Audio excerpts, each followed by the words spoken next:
அண்மை செய்தி. நீலகிரி மாவட்டம் குந்தாவில் 8 வயது குழந்தையை பாலியல் வன்கொடுமை செய்தவர் கைது செய்ய கோரி சாலை மறியலில் ஈடுபட்டிருக்கின்றனர். இது குறித்த கூடுதல் தகவலோடு இணைகிறார் எமது செய்தியாளர் அனீஷ். வணக்கம் அனீஷ், விவரங்கள்.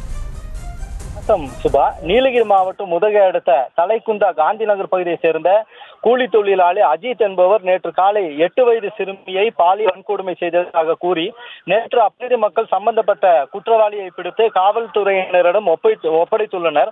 ஆனால் காவல்துறையினர் அவனை தப்பிக்க வைப்பதாக கூறியும் அவன் மேல் உடனடியாக நடவடிக்கை எடுக்க கோரியும் ஏற்கனவே இதேபோல் கடந்த ஓராண்டுக்கு முன்பு 4 வயது சிறுமியை பாலியல் வன்கொடுமை செய்த போது அந்த குற்றத்திற்காக ஓராண்டு சிறையில் இருந்து தற்போது வெளியே வந்துள்ள நிலையில் மீண்டும் இதே நபர் இந்த குற்ற செயலில் ஈடுபடுவதாக கூறி அப்பகுதி மக்கள் சாலை மறியலில் ஈடுபட்டு வருகின்றனர். மேலும் இதன் காரணமாக உதகை கூடலூர் சாலையில் பெரும் போக்குவரத்து பாதிப்பு ஏற்பட்டுள்ளது. இது முக்கியமான சாலை. இங்கிருந்து பணிக்கு செல்பவர்களும் சுற்றுலா பயணிகளும் ஏனைய மக்களும் இந்த வழியாக செல்லக்கூடிய நிலையில் தற்பொழுது நடந்து வரும் இந்த சாலை மறியலால் மிகப்பெரிய பரபரப்பு ஏற்பட்டுள்ளது.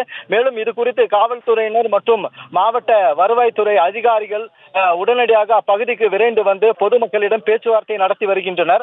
ஆனால் இதனை பொதுமக்களான அந்த பேச்சுவார்த்தைக்கு உடன்படாமல் அந்த நபரை உடனடியாக சிறையில் அடைக்குமாறும் அவன் இதற்கு மேல் வெளியே வரக்கூடாது என்றும் தொடர்ந்து வாக்குவாதத்தில் ஈடுபட்டு வருகிறார். இதன் காரணமாக தலைக்குந்தா பகுதியில் பெரும் பரபரப்பு ஏற்பட்டுள்ளது. சுபா, செய்திகளை உடனுக்குடனும் துல்லியமாகவும் தெரிந்து கொள்ள சப்ஸ்கிரைப் பண்ணுங்க.